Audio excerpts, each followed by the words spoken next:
अरे double engine की सरकार तो अदानी को जमीन दे रही है, पीयूसी बेच रही है, सब चीजें अमीरों के लिए हैं, इस ओडिशा के गरीबों के लिए कुछ नहीं है। कि राहुल जी मणिपुर गए तो मोदी क्यों नहीं गए भाई? मोदी क्यों नहीं गए? आज तक नहीं गए। देश के बारे में हमदर्दी नहीं है उनको, सिर्फ गले में मेरे को कौन बुलाकर कौन वो उनका देश का हार डालेगा, किस देश में जाके मैं वो सर्वोच्च पद लेऊं, इसमें ज्यादा उनका ध्यान है। ओडिशा के गंजाम डिस्ट्रिक्ट में 2 दलित लोगों को पीटा गया, 2 दलित लोगों को पीटा गया, बाल काटे गए, 2 किलोमीटर तक घुटने पर उनको चलाने की कोशिश की और घास खाने, गंदा नाली का पानी पीने के लिए मजबूर किया। क्या ये चाहते हैं? अरे इसके ऊपर अब जोर लगाओ, जैसा ठीक करना है वैसा ठीक करो। आप कहेंगे ठीक करे तो हमको जेल में डालेंगे, जेल में डालेंगे तभी तो आप लोग लड़ते रहना है। ये भगवान के नाम में भी लूट रहे हैं, ये बीजेपी का काम यही है। भगवान का राम नाम सत्य है ये बोलते हैं और उनका काम क्या है? मुख में राम बगल में छुरी।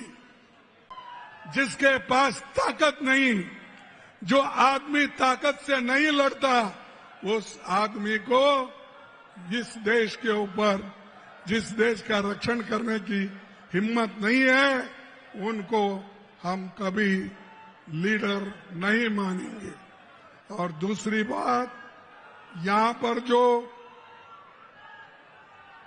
मोदी जी ने बहुत सी बातें करके गई, अभी भी करते हैं कि भाई डबल इंजन सरकार आई है।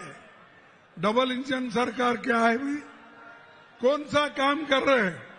अरे डबल इंजन की सरकार तो अदानी को जमीन दे रही है, पीयूसी बेच रही है, सब चीजें अमीरों के लिए हैं, इस ओडिशा के गरीबों के लिए कुछ नहीं है। मैं एक दलित कम्युनिटी से आता हूं, मेरे को दर्द है क्योंकि ये संविधान बचा तो ही मैं बचूंगा। दलित बचेंगे, आदिवासी बचेंगे, नौजवान बचेंगे, महिला बचेंगे, किसान बचेंगे। दूसरों की इसकी फिक्र नहीं है। क्यों फिक्र नहीं? वो खा पी के मजे में है, उनको कुछ चाहिए नहीं।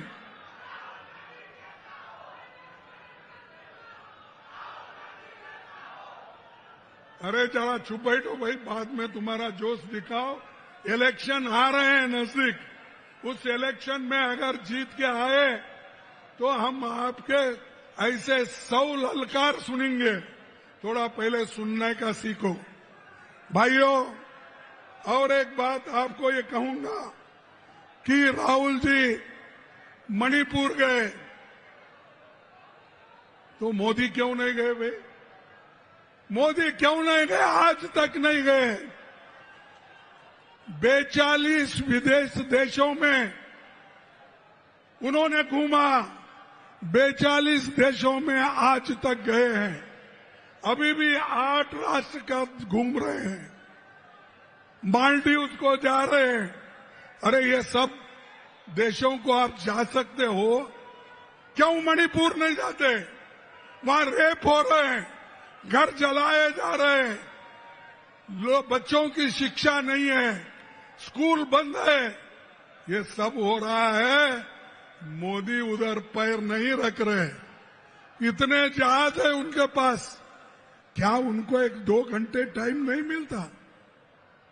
आपको पाकिस्तान के लोगों को बिन बुलाए जाकर उनसे गले मिलते हो, हर लीडर से जाकर गले मिलते हो, तो क्या आपको मणिपुर के महिलाओं का रक्षण करने के लिए, महिलाओं को, बच्चों का रक्षण करने के लिए, वहां के जो इतनी भारी आपस में लड़ाई चल रही है उसको शमन करने के लिए आप क्यों नहीं जाते, ये मैं पूछता हूं। लेकिन उनको देश के बारे में हमदर्दी नहीं है, उनको सिर्फ गले में मेरे को कौन बुलाकर कौन वो उनका देश का हार डालेगा, किस देश में जाके मैं वो सर्वोच्च पद लेऊं, इसमें ज्यादा उनका ध्यान है।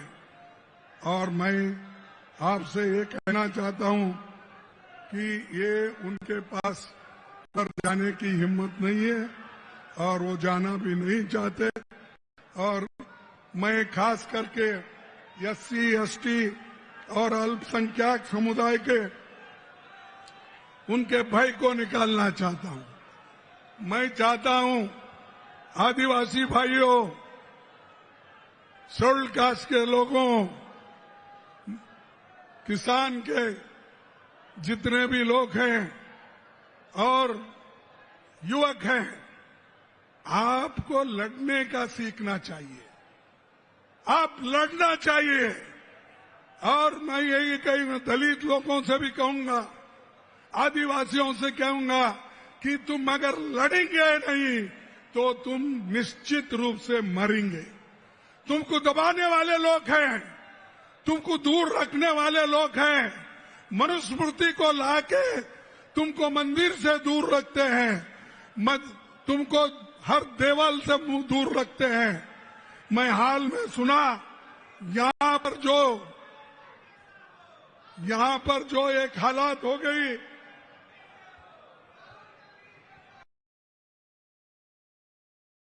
देखो हाल ही एक खबर मुझे मिली है, उड़ीसा के गंजाम डिस्ट्रिक्ट में 2 दलित लोगों को पीटा गया, 2 दलित लोगों को पीटा गया, बाल काटे गए, 2 किलोमीटर तक घुटने पर उनको चढ़ाने की कोशिश की और घास खाने, गंदा नाली का पानी पीने के लिए मजबूर किया। क्या ये चाहते हैं? अरे इसके ऊपर आप जोर लगाओ, कहो, लड़ो।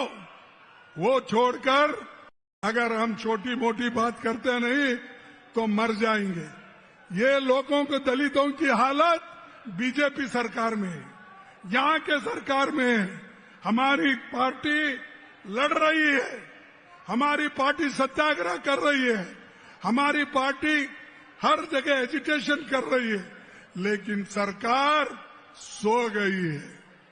सरकार को उठाना होगा, जो चाहे उस मंत्र से उठाओ, तभी वो उठेंगे।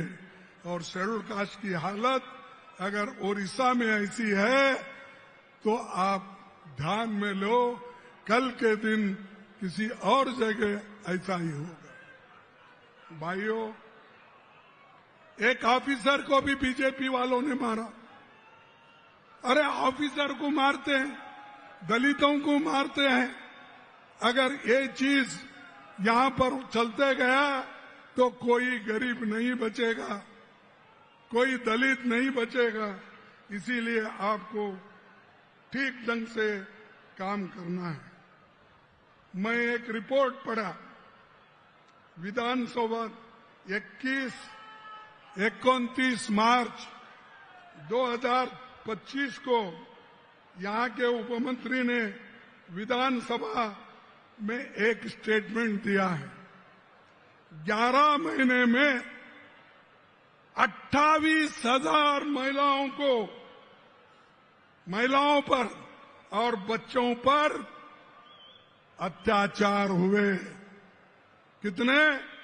11 महीने में 28,000 महिलाओं और बच्चों पर अत्याचार हुए। इसके खिलाफ लड़ो। ये लड़े तो ही हमारे लोग जागृत होंगे, महिला जागृत होगी, लड़ने की शक्ति आ जाएगी। तो इसीलिए आप सभी लोग, चाहे वो Gopalpur bridge Ganga gang rape हो, चाहे वो हमारे फैक्ट फाइंडिंग कमेटी कांग्रेस की भेजे थे, वो रिपोर्ट भी आया है, हम देखेंगे। उसके बाद में सदन में भी इस बात को हमारे लोग उठाए हैं और आने वाले दिनों में भी इसके बारे में ज्यादा से ज्यादा लोग ये सवाल को उठाएंगे।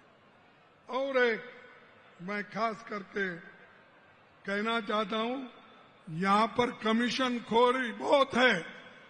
अरे सैंड बेचते हैं, फॉरेस्ट बेचते हैं, हर चीज बेचने का, कमीशन खाने का।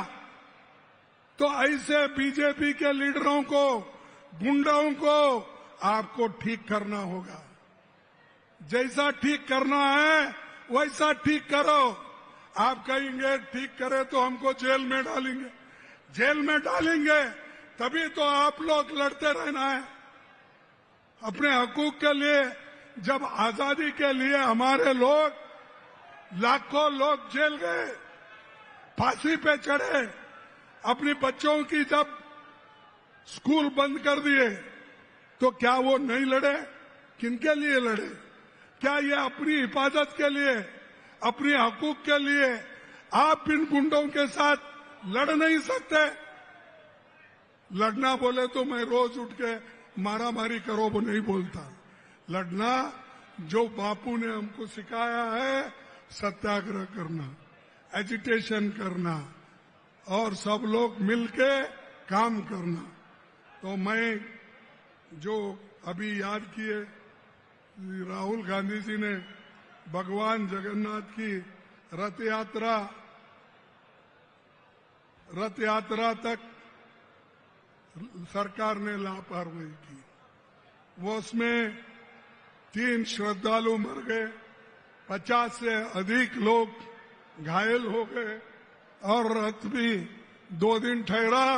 अमीर आने तक उसको खींचना नहीं। क्या अमीर के लिए भगवान बना है? क्या अमीर के लिए ही जगन्नाथ है? अरे भाई, भगवान सबके लिए होता है। और आज ये भगवान के नाम में भी लूट रहे हैं। ये बीजेपी का काम यही है। भगवान का राम नाम सत्य है, ये बोलते हैं। और उनका काम क्या है? मुख में राम, बगल में छुरी। मुख में राम, बगल में छुरी। अरे ये बीजेपी का काम है, इनको हमको छुड़ाना है। और यहां पर जो हमारी नेता इंदिरा गांधी जी आई थी, आप सबको मालूम है कि इंदिरा गांधी जी ने उस वक्त क्या कहा था। उन्होंने ये कहा था कि यहां पर जो मैं आई हूं, मैं उन्हीं के शब्द को मैं पढ़ता हूं। मैं आज यहां हूं, कल शायद यहां न रहूं। मैं आज यहां हूं, कल शायद यहां न रहूं। मुझे चिंता नहीं कि मैं रहूं या न रहूं। मुझे गर्व है कि मैंने अपना पूरा जीवन अपने लोगों की सेवा में बिताया है। मैं आखिरी सांस तक ऐसा करती रहूंगी और जब मरूंगी तो मेरे खून का एक एक कतरा भारत को मजबूत करने के लिए लगाएंगे। कौन कहते हैं? कोई बहादुर है बीजेपी में? कोई मां का लाल है ऐसी बात करने वाला? उन्होंने अपनी जान खोई, 30 गोलियां उनके छाती में गिरी, प्राण छोड़ी। ये है कांग्रेस, ये है कांग्रेस के नेता लोग। तो इसीलिए जो लोग देश के लिए लड़ते हैं और देश को एक रखने के लिए, हमारे राजीव गांधी जी अपनी जान खो दिए, इंदिरा गांधी जी दी, और देश के उसूलों के लिए महात्मा गांधी जी दी। बताओ मेरे को, बीजेपी में, आरएसएस में ऐसा कोई नेता है कोई नेता? और तुम हमको सिखाते हो। तो भाइयों, मैं आपसे ये विनंती करके अपनी बात को समाप्त करूंगा। राहुल जी भी वही काम आज कर रहे हैं देश के लिए और एकता रखने के लिए, और एकता हम रखेंगे और एकता के लिए हम लड़ेंगे, मरेंगे, सब कुछ करेंगे। तो अफसोस है आज की सरकार हमारे प्रधानमंत्री सिर्फ प्रचार करने के लिए हर जगह जाते हैं। अरे भाई, वहां पहलगांव में और हमारे दूसरे जगह हमारे जो मीटिंग हो रहे हैं, उन मीटिंगों में मोदी नहीं आते, इलेक्शन में फिरते हैं। अरे जिसको देश की चिंता नहीं है वही ऐसी काम करता है। इसलिए आप लोगों को गौर से सुनना है, काम करना है। और मैं समझता हूं आज ओडिशा की कांग्रेस मजबूत हो रही है। ओडिशा की कांग्रेस मजबूत हो रही है। इसीलिए मैं कहूंगा कि आप लोग मेरे साथ एक स्लोगन दीजिए, जय कांग्रेस। क्या आज सुबह नाश्ता नहीं करे क्या आप लोग? जय कांग्रेस, जय कांग्रेस, जय हिंद, जय हिंद, जय हिंद, जय ओडिशा, जय ओडिशा, जय ओडिशा। आप सभी को धन्यवाद, नमस्कार, जय भीम।